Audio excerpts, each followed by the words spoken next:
Yo, what up, everyone? It's your boy Debo with Debo's Picks.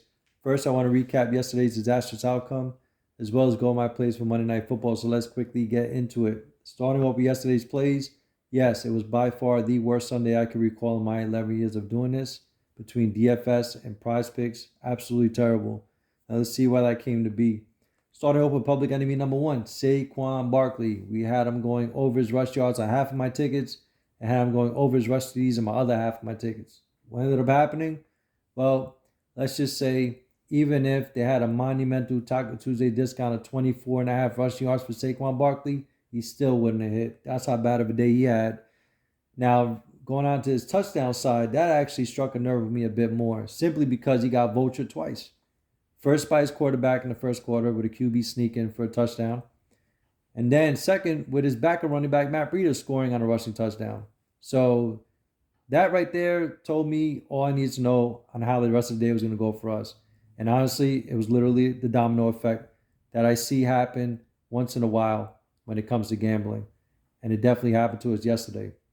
Starting off with Saquon Barkley and then trickling down to Brian Robinson, not going over his rush yards, which I felt was extremely low going up against the Texans. Now you're talking about a running back that was fed well over 20 times against the Eagles a week ago. So the expectation is they're going to feed this kid the ball a lot against the Texans because that is their weak spot. And that would be the game plan, right? Well, technically it was. The problem was they split carries evenly between him and Gibson. So they both finished with about 16, 17 carries. The difference was Gibson was actually the more effective running back. So that really hurt us. So it went into a committee approach, and the game script was set up perfectly. That's the thing that kills me because the Commanders were up by like 21-0 at one point. Going into halftime, you thought they would come out in the second half and just pound the rock, kill time, and get the hell out of there. Well, they did, like I said, but unfortunately, it was Brian Robinson and it was Gibson doing it. So that really hurt us. That's something that I didn't expect. And then we move on to another man, Jonathan Taylor. Same deal. First half, killing it. 67 rushing yards in the first half. All he needed was what, like 19 yards in the second half to go over. Thought this was a drop in the bucket. What happens? He ends up finishing with 84 yards rushing. He needed 2 more yards to hit the over. That was it. Just like I said, domino effect. And then we go to Dalvin Cook. Had him going over his rush yards at 80 and a half. 80 and a half against Dallas, who got ripped by Aaron Jones and the Packers a week ago. And have been getting ripped over the weeks. Poor run defense. Excellent pass rush. Poor run defense. Actually, Dalvin Cook had a good game. 72 yards in 3 quarters. What happened? They were getting their doors blown off. By the fourth quarter, he was yanked along with the other starters. So that was that. He didn't even play a full game. So he fell 9 yards short of going over his prop bet. 9. That's pretty much all we need to know. I mean, if those guys did their thing as expected, we would have came out with a lot of money. But that never came to be. And unfortunately, I feel bad. Alejandro, I hear you, brother. And shout out to Andrew. I hear you too, man. It sucks. I know. But it's part of the game that we play here, man, unfortunately. My only advice would be to, instead of telling me on all of my plays, I can tell you 2 or 3 of my favorites, and you could just use them as opposed to tailing all plays on my flex. That's the only thing I can think of right now. But over the 9 months I've been dealing with Prize Picks, I've caked up a lot, so I'm able to absorb these unfortunate losses, maybe more than most. You know what I'm saying? But it still sucks, and I'm here for you guys too. So it's not about me. When I see these losses coming up, like yesterday, I'm sitting there.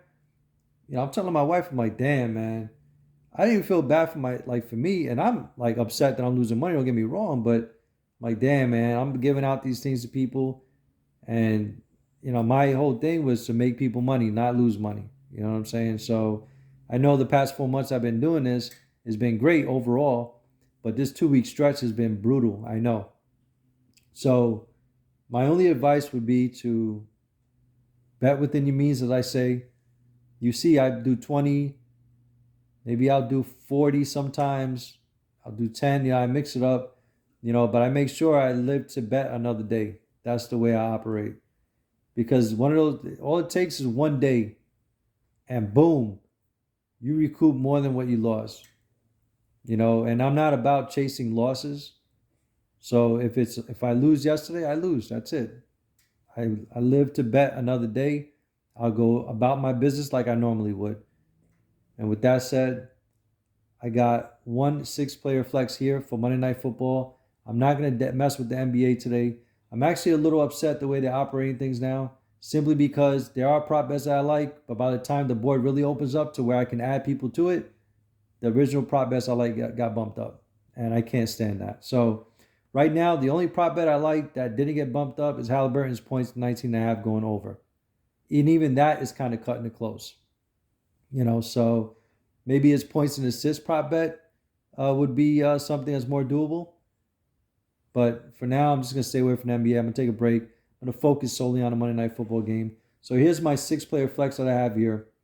Now, to go in order of my favorite plays, I got to be honest with you, they're all my favorite plays. But if I have to absolutely tell you what it is, Christian McCaffrey would be number one. This receiving prop bet is way too low. The books actually have it at 41, I believe, right now. So you're getting a great deal with Prizepicks. So I like the over on this. If it hadn't gotten bumped up yet, I would jump on it.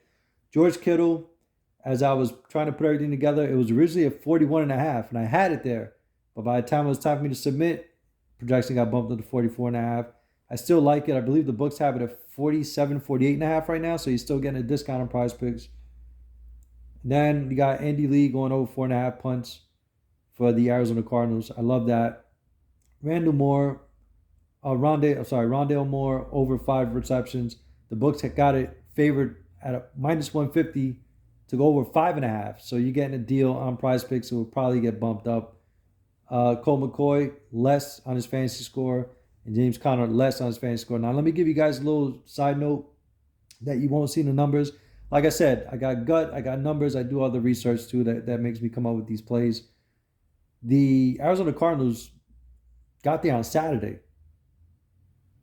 The 49ers have been there for an entire week. High elevation over there in Mexico City. So the 49ers went there earlier to get a lay of the land, get their respiratory system on track with the way things are with the high elevation over there. And here you got the Cardinals coming in beat up. Now, I know what you may think, well, the way things have been going, people coming in beat up, and, standalone games is always the opposite. But let me tell you something, man. The 49ers run on a different level than a lot of teams, man. Shanahan's got these guys right in line.